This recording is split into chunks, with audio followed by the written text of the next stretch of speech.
Is this the kind of start of the run of press for you, or have you kind of been gearing up for it already and done a few interviews and stuff? This is, I would say this is the week of like a lot of audio interview stuff. I've done a few written things up to this point, but I feel like I have a bunch of like podcasts or a few podcasts and then a few kind of just like release related conversational interview type things as well that I guess will factor into written things. So yeah, it's cool, man. I'm always honored when people take an interest in the music and want to chat about it. So I enjoy it, and also I just finished a day of online teaching, so it's nice to get to talk about music.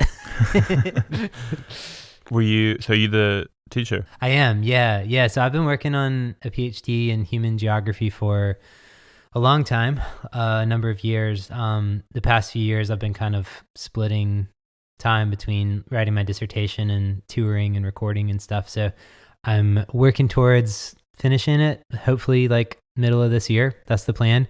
I love teaching students and having conversations around like issues in human geography, particularly like migration and borders and inequality. I taught a class last semester on geographies of global inequality, and this semester I'm teaching one on just like kind of general world geography. Pretty broad survey class, but yeah. Did you kind of do some interviews over here for that over in the UK when you were working on your PhD? I think I did. Yeah. I mean, so I've kind of, part of how these two worlds have intersected is that my research was in Europe and on kind of like migration and border issues in the European Union, particularly around how humanitarian organizations work with asylum seekers and their decision to asylum seekers who are navigating their decision whether to stay in Europe or to return home. And the European governments have a lot of policies to send people back. And so like the humanitarian organizations that are kind of in the middle space between like trying to care for migrants, but also like getting their money from states who have a much more security focused approach to the whole thing. And particularly kind of following the 2015-2016 migration quote unquote crisis or influx of when a lot of people came in from Syria and elsewhere, that was like a pretty acute issue and has continued to be in the years since. So I've done a lot of different interviews and kind of qualitative research with different humanitarian migration organizations. Yeah, in the UK and several other countries in Europe around kind of that question of how what does humanitarianism look like in that climate, and how do you try to care for migrants in a increasingly kind of security focused environment. But that's meant several trips over to the European Union and to the UK over the past few years, and I've been able to kind of partner with to tack some shows onto those trips and do a little bit of both while I've been over. So yeah, I feel like that's kind of the story, the story of like the last few years of my life in some ways of like, I don't know. Yeah. I mean, caring very much about both of these things, and both of them being things that connect me, especially if you think about teaching, some things that connect me to other people and loving the reality of that and appreciating the chance to kind of like connect over these ideas and over music. And I'm kind of always trying to keep space in my life for both of those things. So we'll see how that plays out in the future, especially because I just moved to a new place and we're in a pandemic. So is the discipline it takes to complete a dissertation similar to the discipline it takes to complete an album, or are they quite different?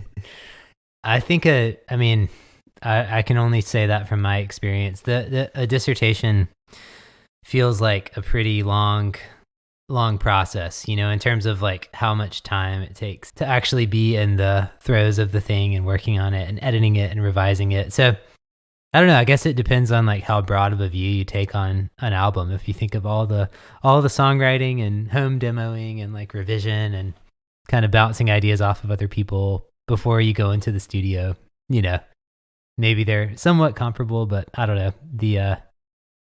I'd say maybe a dissertation is more akin to writing a book in terms of the flow of it. Do you think you've got a book in you? Could you write a book?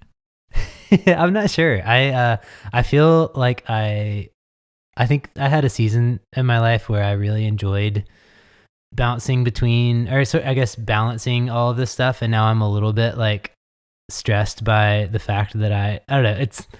I feel like I need to finish the dissertation and then like evaluate the next steps for my life. Like I don't know. I think for right now, like teaching and writing the dissertation and putting this record out into the world. It comes out at the end of February, and like getting to have conversations like this. And I want to do like a couple live stream shows and maybe some shows outside if I can make that happen in a safe way. But trying to figure out plans around the release. That feels like enough for the time being. Maybe I'll write a book in 2022.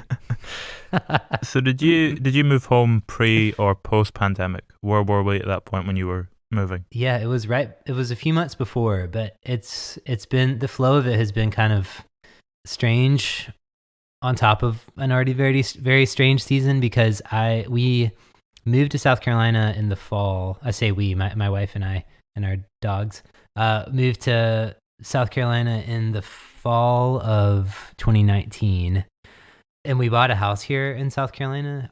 It's like a fairly affordable region in the US, and we got like a house that we could afford it because it needed a ton of work. So we didn't actually move into our house until like December. So it was like 4 or 5 months after we moved. And in that time, while we were living with friends here, that was when I went back to Seattle to record the record.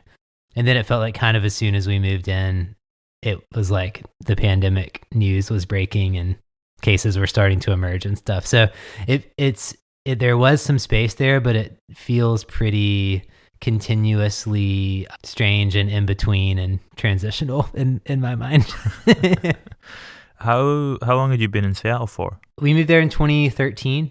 Yeah, so I guess like a little over 6 years, almost 7 years. I was reading about how before you moved there, you took a trip out to the Olympic Peninsula, and that was kind of what made you realize that you wanted to go there. Was there a similar thing for coming back to South Carolina? I would say probably not. I feel like the pull back to the Southeast was very much a pull based on community and family. And my wife also, she delivers babies for her work. She's a midwife, and she got a job here, and that was, that kind of created the conditions in which the move felt possible. Yeah, once we had like the possibility of it, we sort of just, we have a pretty deep community of friends around the Carolinas, North and South Carolina, and even in the city that we live in, we have like friends in walking distance of our house, and a lot of family within a 1 to 2 hour drive. So it felt like a pullback kind of based on people and community, and my wife had the job consideration on my end with music stuff, and particularly touring whenever that comes back. I love to tour and I love to play shows, and doing that more regularly got me thinking a lot about what I wanted my like home base to look like, over for like a sustainable situation over time. And I love Seattle, and there's so many people that I love there, but it's one of the more expensive places to live in the US. And we lived in a pretty tiny 1-bedroom apartment where all of my music gear, like around every tour, I would like pack it in and out of like a basement storage area in this one closet in our apartment. And anytime I wanted to work on music stuff, it would be like unpacking that whole closet and packing it up again. And that's one like silly example of it, but it felt like in a lot of ways the kind of quality and pace of life and community centeredness of it, with the size of the city and kind of how we could live in proximity to community and yeah, family and everything, that all kind of blended together to make the move back to this direction feel like the right call. Yeah, it's funny that you mentioned the Olympic Peninsula though, because like I miss a lot of things about Seattle and the West Coast in general, like living there, like, and a lot of people from out there. But man, just thinking about the Olympic Peninsula and the nature in that area kind of hurts my heart. It feels like such a special place, and it was such a luxury to be able to go out there, go hiking and spend weekends camping and stuff. And I kind of miss that a lot these days. Yeah, in the pandemic, I miss a lot of things. So yeah. So is South Carolina quite different, like landscape-wise, to the kind of region you were in Seattle? For someone who's on the other side of the Atlantic and is a little bit ignorant. Sure. Yeah, well, It is for sure. I think just in general, the West Coast in the U.S. is pretty grand. Like living in Seattle it's kind of an epic place to live, and that like there are mountains in three directions, or I guess mountain ranges in two directions, and then a volcano to the south, Mount Rainier, and then water all around, and it's like a very lush kind of rainforest climate. So it rains a lot and is really gray, but also everything's green and there's moss growing everywhere. And it feels like a pretty, I don't know, kind of magical place in that way. Whereas in South Carolina it definitely has like the mountains and it has beaches. I kind of live in the middle of the state, right in between those two things. So I think like when I think of the landscape of the place that I live in, it's like rivers are kind of there are a lot of rivers that come through the state. So they're definitely beautiful places to be outside. And there's a national park kind of right outside of the city that I live in. That's like a big swamp that has a bunch of boardwalks to go through. Congaree National Park is the name of it. But yeah, it's a little less grand, I would say here. And yeah, different kind of beauty and different kind of way. In a lot of ways, it's more accessible and kind of easy to get into nature here than the West Coast, I guess. But yeah, it's pretty different. A little more raw sounding, maybe, in terms of the kind of landscape. Yeah, I think so, and a little more mundane, but like not in a negative way. Just the beauty is a little more subtle, and the mountains that are here are like only like 2,000 or 3,000 feet instead of like 14,000 feet on the West Coast. Like like it's just because they're a lot older. They've been worn down over time, and that's yeah. The landscape here is a little less dramatic, I would say. Did moving back throw up any unexpected kind of internal questions? What sort of discussions were you kind of having with yourself after you made the shift? Yeah, I mean, I feel like that's an impossible question to answer outside of the pandemic. I apologize. No. I mean, it's a great question, but when I in my own mind, as I think about like what my life looks like right now and what I hope for, a lot of, especially when it comes to like being a working musician or being a touring musician, it just feels like I guess the UK and the US are somewhat in similar positions, I would imagine. Tell me if you agree, but like very much so. Like we have different parts of our population that like feel pretty differently about how to behave in this moment, and the virus is a scientific process that doesn't really care what we do. So it keeps infecting people, and I don't know, it feels, I'm hopeful for the vaccine, and with the new administration now, some more kind of coordination, like, and that maybe that means shows will come back soon. But yeah, I moving back here has felt really good in a lot of ways. I think there are ways that I've been able to be very much at peace about kind of living around community. I think that's something that has always been a huge value for me, and to have, especially during the pandemic, to have people that we can walk to each other's houses and hang out at a distance on our porches or from the street to the sidewalk to the house or whatever. It's felt really right and good in that way. And then I've especially kind of being near the end of my PhD and thinking about vocation and what I do with my days and my time, kind of the relationship between music and that. I mean, moving here was a fairly decisive decision in that way, and one that I kind of imagined would allow me to be on the road a little bit more. And yeah, that has not the world has not allowed for that in the conditions of this pandemic. So we'll see kind of where things go from here. But we've also been I mentioned we bought this really old house that needed a ton of work.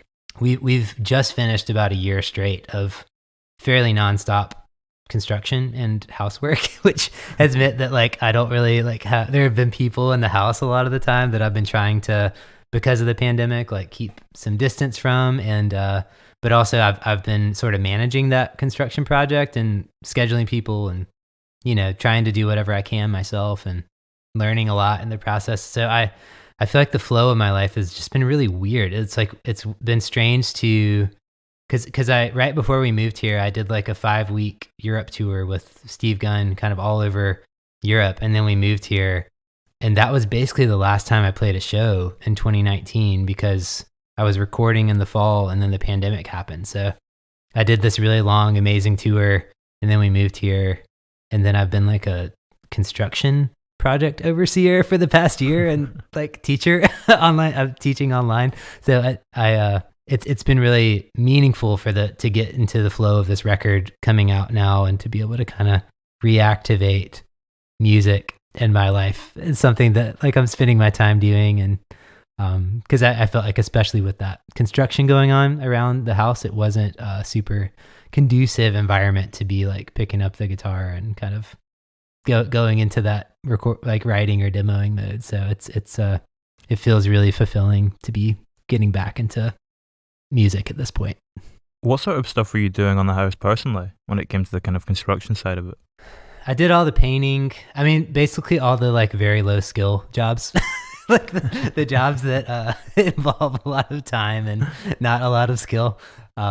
Yeah, painting, and I ordered all the materials, so I was going to different like lumber supply places and ordering bricks and even like concrete trucks, or like there were a few different kind of stages to the work we had done that I was kind of trying to coordinate. So it was kind of a mix of like project management and then like making sure everything was cleaned up and the supplies that needed to be here for the work that was going to happen were indeed here, and through the various stages of the process that everything was done for the next one to begin, essentially. But then once all the work finished, I did all the kind of finishing stuff. So like, yeah, painting is the biggest one that I feel like I just spent weeks doing that. But yeah, a lot of kind of low skill manual labor, essentially. Do you find your mind wandering when you're doing that sort of thing, like painting or whatever? I kind of liked it. It was fun. Yeah, I mean, it's a great chance to like listen to music and podcasts, and yeah, let my mind wander. I kind of enjoyed it, honestly, and like zooming out a little bit. I think there was a cool. I can say this now in retrospect. There were definitely some weeks where I feel like I kind of lost touch with who I was or something. But in retrospect, after kind of, I don't know, it's just been a weird year for us all and a difficult year for us all, and I think some collective but also unique ways, and I think my version of that was, I shared some of the difficult parts just now, but the part of it that was kind of cool and that I'm really grateful for, especially in retrospect, is that there was a real futurity to that work. Like it felt like I've been able to spend a lot of this pandemic year working on a place that in theory Megan and I could live for a long time, and I created a little space in our basement where I've got my amps set up now, my guitars, and I've got a little space to kind of write, and I'm sitting here talking to you now. It's I've got that's been cool to be able to kind of create a space that right now it's just like her and I and our dogs here, but eventually we'll be able to host people, and I'll be one day have like band practices in this room that I'm sitting in. It's nice to kind of be creating a space that you can imagine a post-pandemic joyful existence in, Yeah, it kind of gives you more of a personal connection to the place pretty instantaneously as well, when you kind of put the physical work in yourself. Yeah, I think so, for sure. At what point did you plant the tree? Which you referenced that in one of the songs as well, I think. Is it No One Is Missing? The tree gets referenced on? Oh, yeah, it's actually Mockingbird. Mockingbird, apologies, yeah. No worries, yeah. Yeah, I think that was like, honestly, like basically the first thing I did. before anything else, because it all felt so huge and unmanageable, and I've always like Japanese maple trees are just my favorite tree. I think they're so like beautiful and windy and spindly and kind of mysterious and meditative looking. I have always like had this idea that if I ever had a place of my own, I would want to like with a yard, I'd want to plant one, and yeah, I think I did that in like a couple weeks after we moved here, where I was just like, I'm going to go ahead and like plant this thing and let it start growing and feel they like... They can go pretty huge, can't they? It's the one I got was it was a sort of miniature one. So because we planted it in front of a window. So I think it will... Don't want it going into the house. Exactly. Yeah. I think it'll only get like maybe 5 or 7 feet tall, but it'll get pretty wide, and have a lot of branches that kind of grow in on themselves and stuff. You know how they get kind of intricate like that. So yeah, it'll be fun to watch it over time. But yeah, that was yeah, it's funny that you asked that, and after the discussion that we just had, because that was like literally the very first thing that I did. Was that when you shot the Super 8 footage for the music video for Mockingbird as well? Was it kind of around a similar period when you first moved in, or? It was, yeah. I'm trying to think about the timing of that. It was a little bit later. I had already made the record for sure, because we were kind of like working with that song at that point. That was, by the way, was the very last song that I wrote for the record too. I wrote that song in South Carolina, and I think songs can mean 100 different things to 100 different people. But like for me personally, I think that song will always be a pretty special time capsule of like what I felt like a couple weeks after arriving here.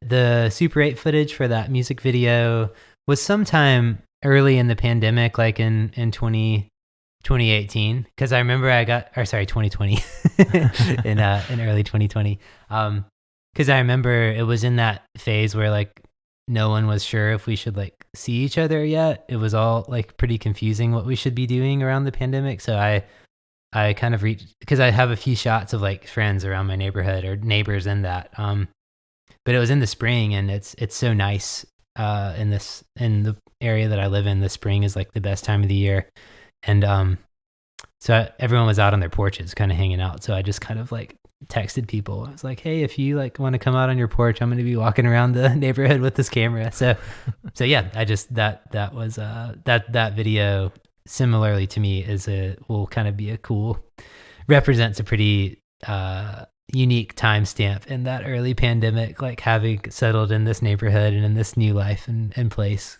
I wanted it to be a bit of a capsule of that, I guess. Yeah, it mirrors the song in that sense too. Exactly. Yeah, exactly. And you get the dogs in the video too. How long have you had dogs? Well, one of them, Hazel, the older one, is almost 11 now. So yeah, we like my wife and I, like, I think, yeah, way before we even lived in Seattle, we adopted her. Yeah, we just got a second this year, at the beginning of the pandemic. So for some reason, when you're like a touring musician, you're always like thinking about life at home versus when you're traveling. And we've talked about getting a second dog for a while, especially as our like older one gets into her senior years, because she's been such a good dog. We were like, maybe she can teach the puppy to be well behaved, and also maybe the puppy can like help her stay young a little bit, so we were talking about that for a while. But then I was just touring a pretty good bit over 2018 and 2019, and then with the pandemic, it felt like kind of the right time, with me being home and we're kind of working from home and everything, to take on the puppy commitment. And yeah, it threw me for a bit of a loop, especially adopting a puppy amidst house construction. I don't know if I would recommend that to anyone, but we got through it, and yeah, she's pretty fun. She's wild though. That's why I don't have her down here with me. I tried to do an interview with the dogs in the room a couple of days ago, and it was just pure chaos. It was chaos. I think because they're always just here with me, and I'm usually not talking to myself. Like anytime I do online teaching or do like a call like this, they just get so excited and rambunctious. So yeah, I have to keep them put away for now. Have you always had dogs? Like, did you have them as a kid and stuff growing up too? I did. Yeah, I think the only time in my life where I did not was when I was at university. Yeah, it's definitely like how I will probably always live my life from this point, I think. Do you think it's true what they say when you're a kid? Do they kind of teach you things about responsibility and stuff, or is that all just a bit of fun?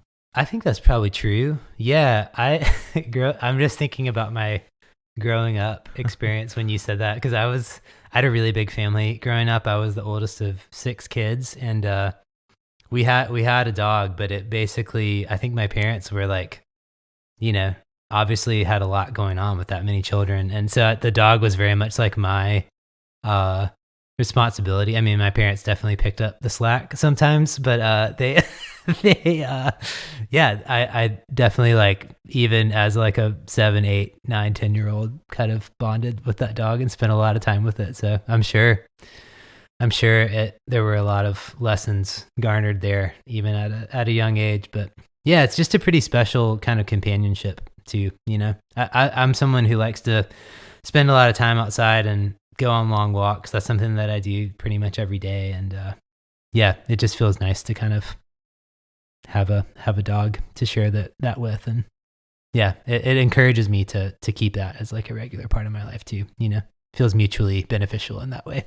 How long do you kind of tend to walk in a day? It's been a little different since we moved here, just because every part of my life amidst the house construction and pandemic has shifted, as I know that has for most people in the world, like the idea of going out into the places that we live and how to do that. But yeah, I probably, if I think about the last like 7 or 8 years of my life on average, especially in Seattle, I would probably walk like three-ish or maybe up to 5 miles a day, like go on pretty long walks in the midday. And then like, that's always kind of been something like when Megan gets home from work that she and I do. And it's nice where we live in Columbia now, in South Carolina. It's not a particularly like walkable or like well-designed city, especially talking to someone in the UK or in the European area. It's not the same for sure. Seattle is a very dense area, and it was a super walkable city and had tons of parks. That's one of the things I really loved about living there. But we actually do, the neighborhood that we live in here in South Carolina does have like a lot of old trees, and it's kind of a historic part of the city that is pretty walkable. So I'm always I'm grateful for that, for sure. Try to take advantage of it. Is there like a dialect in South Carolina as well? Or is there like a slang to the area? Yeah, I mean, people definitely have a Southern accent here.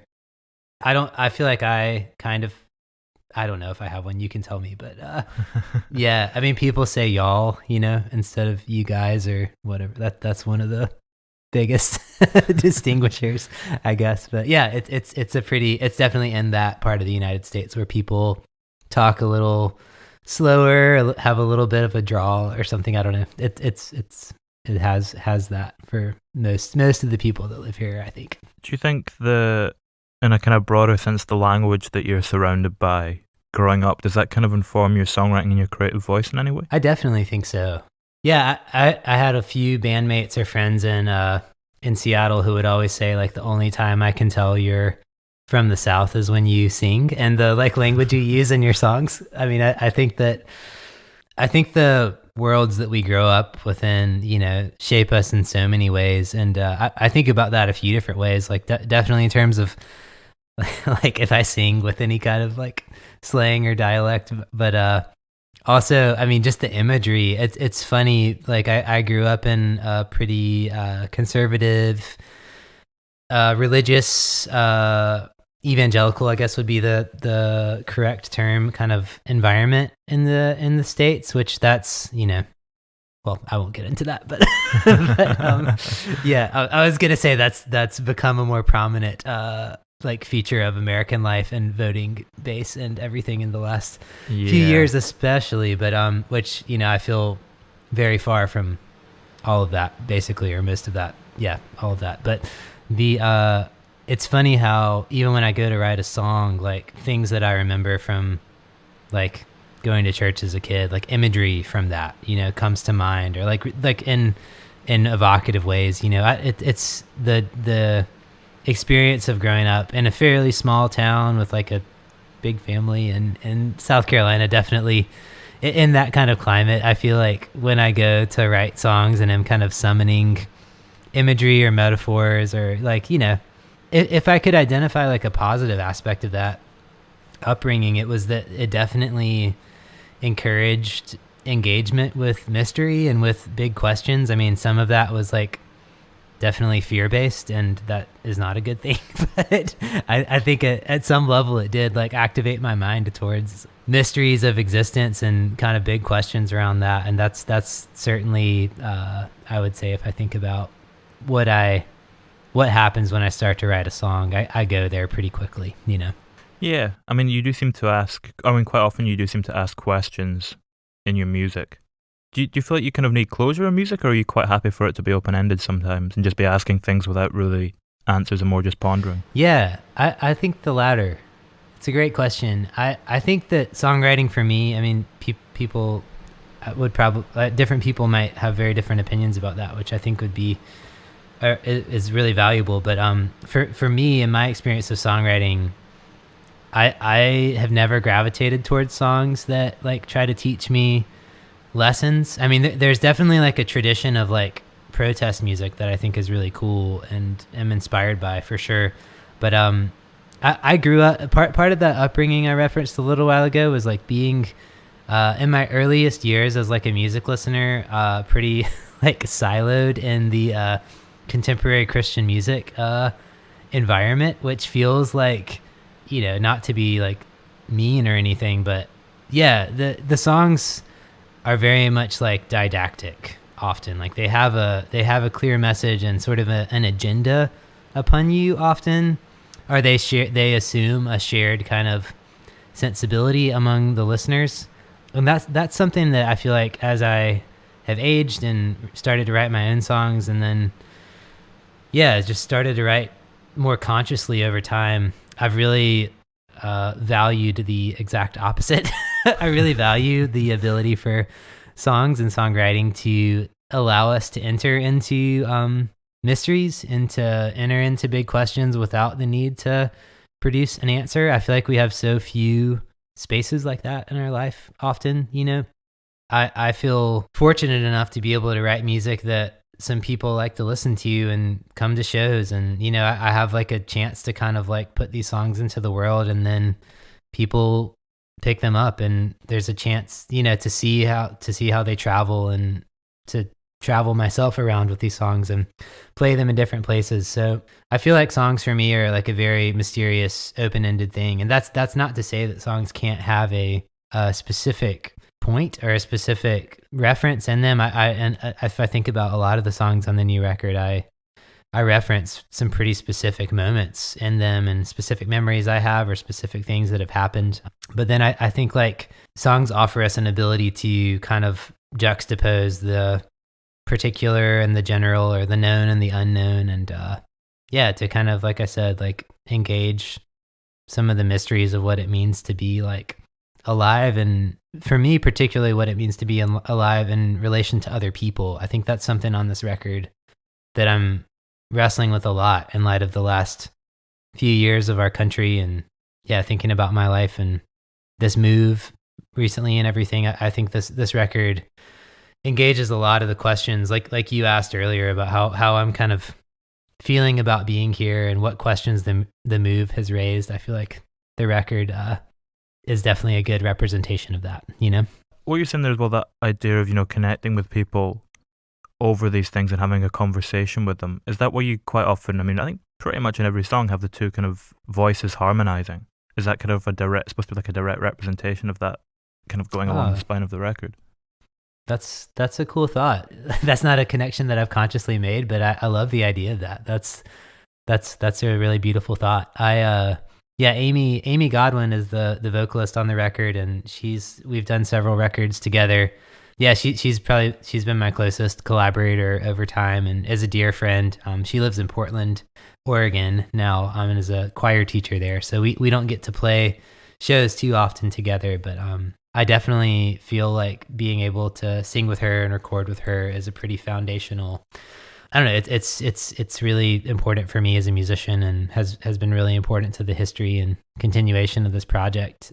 Valley Maker for me is very much a kind of big tent of collaborators. It's an avenue for my songwriting, I guess, first and foremost, or most foundationally. But then I feel really, you know, grateful to have a group of collaborators around on both coasts, West and East Coast, like kind of around the country, that I've been able to tour with and record with. And Amy is a huge part of that. So I think, I like that idea that you put forward. That kind of is like a representation of what songs do and what the music kind of yeah, the mystery of this thing that we're doing of like writing and recording music and then putting it out into the world, and you know, it enters different people's lives, and that's a beautiful thing. Did you have people dropping in and out of the recording process quite frequently then? Was it kind of like a changing, were people coming quite a lot, or was it a set group of you there for most of it? It was, yeah, there was some dropping in and out, but there was definitely like a plan around it in terms of yeah, in terms of how we approached the session. And I guess I say session in the singular because I just kind of was there at the studio for about a month straight, which this is the first time that I've made a record like that. It was in an old barn, was it? Kind of converted. Yeah, exactly. It was my friend Trevor Spencer, who we've done a few records together now, and he's one of my best friends in the world. We decided for this record to try to do something different because he's been working on this space for over a few years and finally kind of has gotten it completed in the last couple of years. It's a former horse barn in the kind of woods outside of Seattle that he's converted into a studio, and it has the loft of the barn is like a little place to stay. There's a little bed up there in the apartment, and so I just stayed out there the whole time. So basically, the day to day was Trevor and I working on the record, and Amy was there for a lot of the time. And even before we started recording, Trevor and Amy and I worked on a lot of the arrangements and vocal parts and general kind of terrain of the songs. But then, yeah, for the weeks of recording where I was in the studio, we definitely had several people coming in and out kind of around how we wanted the songs to take shape. And probably a few that immediately come to mind are Chris Acasiano, who's a amazing drummer, kind of in jazz circles in Seattle. I've been in awe of his playing for many years and feel so grateful that he wanted to be a part of the record. So yeah, he did all the drums and percussion. Morgan Henderson did a lot of the all of the woodwinds, kind of clarinet, bass clarinet, flute stuff on the record, which that's the first time I've ever had that on a recording. So that was really fun to have him in. Amy was in for several sessions with all of her vocal stuff. So yeah, it definitely had a kind of intermittently collaborative feel on top of the kind of ongoing collaboration between Trevor and I. Are you thinking about the songs like as a full band arrangement when you're writing them acoustically, or is that something you have to wait until you're in that space collaborating with other people to focus on? Yeah, that's a good question. For this record in particular, it's an interesting one because if I think about my last record, Rhododendron, that I did in 2018, I wrote that record before, like, I guess in a time when I knew I was going to be playing a lot of shows and touring, and I kind of wrote that record as a band record in a lot of ways, at least most of the songs on it. And then maybe for this one, I felt like I swang back a little bit more towards my typical way of doing things, which is I always like the idea of like doing a recording that could be boiled down. Like, so if you think about a live performance of the recording, it could be conveyed with just a guitar and a vocal, like that it would have like a simplicity to it at the level of songwriting and performance that could be conveyed that way. But then the chance to be in a studio and collaborate with other people is a chance to make that recording really dynamic, to kind of blossom on top of that, you know? So I think that was something that was very much how we approached these songs, to kind of get good performances and good sounds for the kind of core tracking stuff, and then just continually ask the question of what else it needs, or what else, like where it could go from there, and then bring people in who could help us to kind of to actualize that with who they are as people and as players. That was kind of the approach for this record, and I have to say I'm really happy and proud of how it turned out. I think it's my favorite record I've done from a songwriting and production standpoint. That's probably an amalgam of a lot of different things, but I think part of it was just the ability to be in the studio for that length of time, and to have the luxury of time with different people to kind of allow the songs to grow from that initial kind of point of the core of the song, you know? Yeah, and just kind of get that space to breathe in a collaborative and creative environment as well. Like you're saying, being in the studio for a month. Yeah, exactly. To kind of get the basis of something down, give it a day or two, go on a long walk in the morning, and then come back to it and approach it with a fresh mind. recording is expensive and often logistically complicated, and especially because, like I said, a lot of the people that I play and record with live in different areas. So in the past, sometimes it hasn't ever felt like rushed, but there's just a kind of feeling of like, okay, we have like a few days to get this stuff done, and let's like, where this record, it was really nice to intentionally approach it with like with simplicity, but also the luxury of time and a continuous space to try to create the record, to try to create something that feels cohesive and very like environmental in a continuous way. Yeah. That kind of process you were speaking about there, was that, how did that function in the context of a song like Aberration? Because that kind of ties into what you're saying about a song that at its core has something really simple. But I mean, if you think about the beginning of that song in particular, you really get this sense of the soundscape almost like broadening out and kind of stretching out into, or like across an environment, if that makes Yeah, sense. it does. Yeah, for sure. That I'm really happy with how that song turned out production wise. It has a real kind of expansive, almost like eeriness to it. Yeah, that song in particular, I mentioned that tour across Europe that I'd done with Steve Gunn kind of right before moving to the South and going into the studio. That was one of the songs that I was trying out a lot on that tour. So I had a pretty good sense of what it felt like as a solo performance, and had played it in different venues a bunch of times, and felt really excited about it as a track on the record. And then, yeah, in the studio, I think particularly figuring out the groove for it. That's one of the ones on the record. Like, I was listening a lot to Desire by Bob Dylan around this season of like recording, and I feel like that song was one of the ones like groove wise that I was kind of trying to lean into that like loose kind of jolting almost groove with in relation to the guitar part, and Amy's vocal stuff and Morgan's woodwind parts on that both add a real extra dimension to that kind of environment. So yeah, that one was super fun to come together, and I feel like once we had that sort of like groove established and a general terrain of like, even just after recording the guitar part, it already had that kind of environment around it. So we just tried to keep leaning into that more and more with Amy's vocals and the woodwind treatments. Were you listening to that Dylan record in the studio, or just before you went in? I think, I mean, like Trevor and I, when we were making records, we're always kind of like, when we made records before, we're always sort of talking about influences, or what I've been listening to, or how like I think that's very much a cool part of recording, and especially someone like Trevor, where he and I have a real shared kind of sensibility around music and stuff that we love across like a few different genres, I guess. And yeah, that was definitely one of the records of many that we kind of had talked about.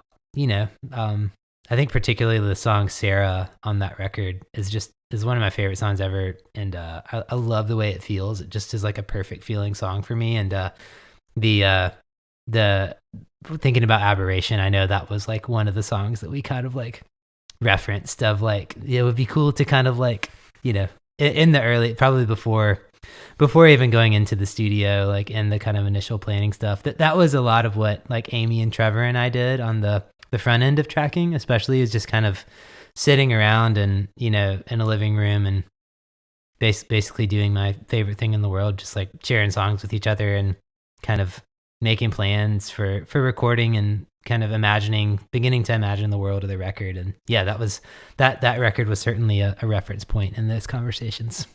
Who Is the first person that you play a completed song to? When you finished it in that simplest form where it's written acoustically or whatever. That's a good question. It's usually my wife. Yeah. Probably 9 times out of 10. And it's not always immediate. I feel like sometimes I write a song and it just feels done or feels very close. And then I feel like I often have things that feel like works in progress. So I'm excited now, especially to have a little bit of space dedicated to music, just to kind of keep some recording stuff up, because I always try to demo as I write, so I can come back and revisit ideas. But usually the first person I would share it with would be her. And we've spent a lot of years together, and she has like, pretty good sense of like my songwriting journey over time and how stuff has worked in the past or not. So I feel like I really value her ear and perspective. And then yeah, Amy, who sings on the record, is someone who Amy and Trevor both would be in that kind of group of people. And my friend Nate Poole, who's a writer and creative writing professor, used to be in my band years ago. Is another person that I will frequently kind of send stuff to and get his thoughts on it. Yeah, I guess what I'm super grateful for about how music has continued to be a part of my life and the community of Valley Maker as a project. I feel like there are these people that I've just shared a lot of years and recording sessions and tours with that like we have a musical collaboration, but we also have like really deep friendships and a lot of trust, and it's cool to be able to feel like I can share that stuff with them. So it's interesting as well that you were saying that your wife has a really good sense, of your kind of songwriting journey over the last few years. Because when you think about this record in relation to the last couple, does each album for you feel like a stepping stone from one to the next, or does it feel like each time it's a completely new blank slate and you're kind of approaching it? Yeah, I think that there are commonalities for sure. I always like like kind of cross-referencing certain lyrics or certain moments from previous records and new ones. But yeah, I think in terms of my songwriting, I'm always trying to like, obviously there's a time and place for like being strategic and being a planner and getting the logistics of like releases together and stuff. But I feel like in my songwriting or at that level where I'm just kind of like by myself with the guitar, I try really hard not to be too in my head about that kind of stuff. I feel like I just am always wanting to be more of a person that shows up for the process of songwriting, on a regular basis and continues to collect a catalog of songs. And then, when it makes sense to make a new record and the stars align with people and, all the things that it takes to do that, to pull from that catalog in a way that feels cohesive, that's sort of the flow that I've been getting more and more into and that I'm really enjoying. I mean, one example from that is that the song Pine Trees on this record was a song I wrote, I think like right when I moved to Seattle, like maybe 6-7 years ago. And it was one that I had just never quite known what to do with. And I actually was not really planning to put it on this record, or it was like a pretty distant B-side. And then just was playing it one day when Chris was in the studio, the drummer, and we kind of locked in on that groove and it just felt so good. It like immediately changed the song for me and my relationship to it. And now it's like, it became one that I wanted to put pretty early on the record, and I enjoy like, I guess, a balance of intentionality and being open to possibility in terms of like writing and assembling those writings for recordings. It's interesting that one was written a few years ago when you were still in Seattle, because when I listened to it, it almost has the sense of trying to escape, kind of from a narrative point of view. Do you think that was something that was coming from the fact that now that you've left Seattle, was that something that was kind of permeating around your mind at that time? Yeah, I mean, I think that song in some ways is about kind of about my relationship to the South and this area. And if I think about kind of where I was at in the time that I wrote it, having just kind of left this area, yeah, this is cool. You're making me realize all these connections with the record. I appreciate it. But yeah, I think that that's really neat to make that connection. I think that would definitely be quite possible that was like in the background, kind of feeling like it made sense. Because yeah, it was a song that I never. Sometimes I'll just like let a song go and not really think about it again. But that was one that always kind of kept coming up when I would play through stuff I'd written and when I was thinking about the recording. But I think that in my mind, it was always going to be like a pretty quiet, somber, like finger picking song. And then hearing it in relation to that drum part just immediately like kind of awakened me to the potential of it, I guess. And I think I always like the lyric part had always kind of felt good to me, but then like the way that it took shape in the studio finally made it feel right, I guess. It's funny how these things happen, where they kind of like that song wouldn't, like that connection we were speaking about there wouldn't have happened had that come out on the previous record. It's only because it's been put in with this set of songs that it's kind of aligned in that way. Yeah. There's Yeah. almost something you wonder if it's something subconscious going on. Or, Absolutely. Yeah. That with this set of songs at this moment, transitional moment in my life with Chris in the studio with me deciding to just like play that part that day. You know, there's a I think that's what's like pretty magical about making music with other people and yeah, again having that space and time in the studio for those things to kind of be actualized instead of just having like a really kind of clear plan for every day A to Z, you know. That's will always be like a pretty beautiful memory for me of recording and yeah, the song is now like a product of that. it's an interesting time to write a record as well. When you're at the end of one period in your life but the beginning of another, do you think making music makes you think more about the past or the future in that sense? I do. Yeah, I think particularly the way that I tend to approach songwriting and I guess the themes that are compelling for me. I think a lot about time, and sometimes I get like self-conscious. Like, are all my songs about time? I feel like I say that word like way too much in my songs. But yeah, I think very much so. It's and that's cool. I earlier I sort of mentioned that I think songs allow you to think about the specific moments in our lives in relation to like big questions. But I think that's also true for temporality. I think it you know. And I think this is true in life that we can't really like know where we're going at a personal or societal level until we like reckon with where we're from and where we've been, and that's something that I've tried to take seriously in my development as a human being. And I guess songwriting is feels like a generative outlet for that in a way to again do that feel like engage those questions in a way that feels open to mystery and to possibility, and that doesn't need to be answered definitively, you know?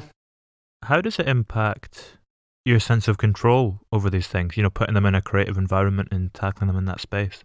Oh, yeah, I don't feel any control over time. I don't think anyone Yeah, does at I the know. minute. I don't mean to sound dark or anything, but I just think that I personally have been way more at peace when I let go of trying to control the timeline of my life. I feel like there's saying the word timeline, there's a song Instrument on the record that even like very much like speaks to that issue in and of itself of like it's so like seductive to and like I don't know, tempting I guess to feel like we should be at a certain point and to be comparative in our lives, whether it's as a musician or like as an adult or as a worker or whatever, I just feel like there's not a lot of joy in that. I feel I want to be open to multiple futures and trying to be present in the moment too. And music has always felt like a chance for me to do that, to write a song, to kind of capture the amalgam of these things in my brain in a particular moment. Then it's not contained within that, right? You do like I said, make the recording and then you put the song out into the world. And maybe this is too academic, but I really am into like relationality. I feel like we can only make sense of ourselves in relation to like other people and our past. And I think music is something where I very much try to engage that. Do you mean in the sense that our worldview is constricted by our experiences and the fact that we all have we were speaking earlier about the kind of slang and stuff from South Carolina. We all come from a very specific place in the world, and there's a lot of positives and negatives to that. Yeah, I think it is constricted, but it's also there's a beauty in it being so individualistic. Yeah, absolutely. Yeah, like I mean that I guess in relation to the places that we're from, the places that we live, the people that come in and out of our lives, and the like social and political and economic kind of climates that we live within. I think we are, we like definitely have agency to act within those things, but I also feel like, I guess songwriting is a space for me that kind of helps me think about who I am as a human being in relation to definitely the past, definitely in relation to location, and to try to calm some of those anxieties about the future by being present and yeah, writing the music and trying to engage the questions that way. It's this idea as well of framing our individual things in a slightly broader context as well, I guess. Like if you look at something like No One Is Missing, you kind of have the thing going on where you're drawing comparisons between the personal and I guess, the migration crisis over in Europe when you were back in 2015, 2016. Yeah, for sure. There's that song it has that reference to like the border checkpoints. That actually came from a earlier kind of memory in my life of being in California and going out to visit this like art project or outsider art project in the desert called Salvation Mountain. And kind of on the trip there, which is a place I've always wanted to visit, and it was like weird. I was there with my wife and Amy actually, and her partner Drew. Yeah, it was like a really joyful and beautiful day. But en route to and from the art exhibit, I guess, or the space where that work is located, we went through like numerous border checkpoints where like as part of the U.S.'s like draconian immigration regime, we like have these officers out like trying to apprehend people, and it felt like such a ugly and kind of heavy thing to me that interrupted that process and sort of checked me in with like the privilege that I have and just being a citizen, and the many ways that brings like comfort into my life.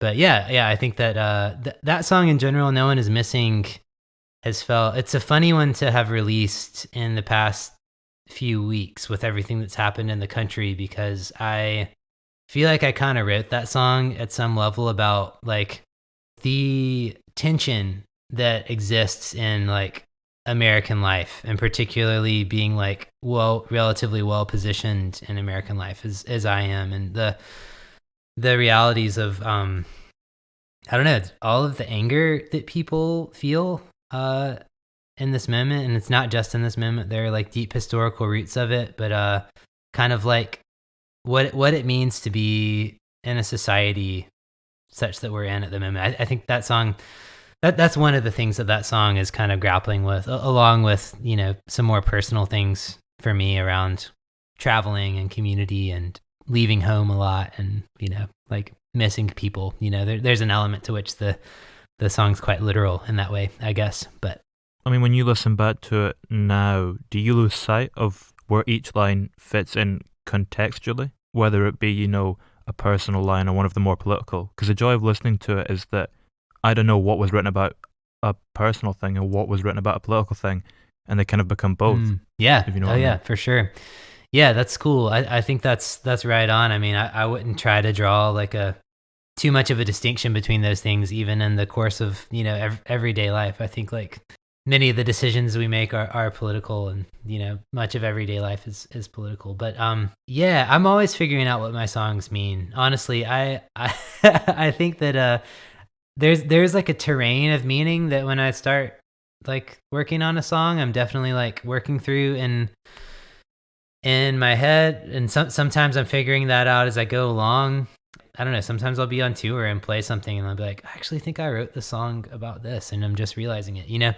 I try to write in a way like that the songs can even evolve over time, in terms of what they mean to me or to other people, to keep it's sort of a challenge, I guess, and maybe this is a recurring theme of this conversation, but to sort of balance the specific things I want a song to convey or to capture or reflect with the sort of openness to mysteries or big questions or things that I know I'll be like sitting with for many years into the future, and how I feel about them or what my relationship to them will be changing and evolving over time. So I think no One Is Missing, for example, would be a song where there's definitely a lot of back and forth between those two poles, if that makes sense.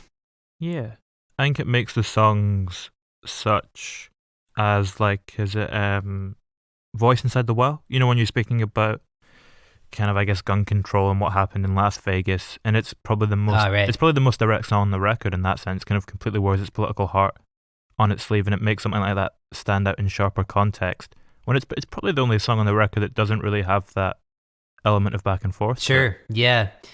Yeah, at least for that initial verse. Yeah, it's pretty literal in that way, which Hits you at the start, yeah, yeah. yeah, which kind of ties in again to like the reality of the country I live in and how how I don't often know what to do with that, you know. So Is it different approaching a song when that mystery is stripped out of it for, say, the first verse? um Or just approaching that verse specifically, maybe? yeah, that song, that's one of those songs. Honestly, I mentioned this earlier. Sometimes songs come to me pretty quickly. Sometimes they're more of like a labor of love over time. That song happened really quickly. And it's kind of a funny story.